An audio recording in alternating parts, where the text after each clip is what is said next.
केंद्र सरकारने एक मोठा निर्णय घेतलाय त्या संदर्भातली बातमी आहे। गृह मंत्रालयानं सोनम वांगचुक यांची NSA अंतर्गत झालेली नजरकैद तात्काळ रद्द करण्याचा निर्णय घेतलाय।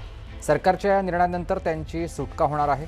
लडाखमधील कार्यकर्ते सोनम वांगचुक यांची NSA अंतर्गत नजरकैद केंद्र सरकारनं तात्काळ रद्द केलेली आहे।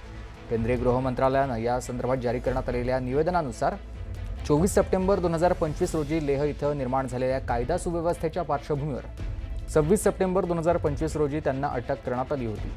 जिल्हाधिकारी लेह यांनी सार्वजनिक सुव्यवस्था राखण्यासाठी NSA अंतर्गत हा आदेश दिलेला होता।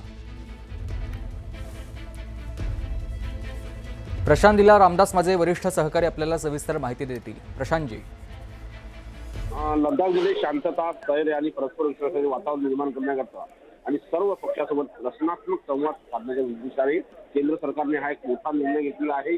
आज या संदर्भात केंद्र सरकारच्या वतीने निवेदन जारी करण्यात आलं। त्यांनी स्पष्ट केलेलं आहे, त्यांनी म्हटलंय की हा महत्त्वाचा निर्णय आहे केंद्र सरकारचा, ज्यामध्ये लडाखमधील जे इन्व्हायरमेंटचे हवामान कार्यकर्ते आहेत सोनम वांगचुक यांची राष्ट्रीय सुरक्षा कायदा अंतर्गत झालेली नजरकैद जी आहे ती तात्काळ प्रभावाने रद्द केली आहे। त्यामुळे आता सोनम वांगचुक यांचा तुरुंगातून बाहेरचा जो मार्ग आहे तो मोकळा झालेला आहे।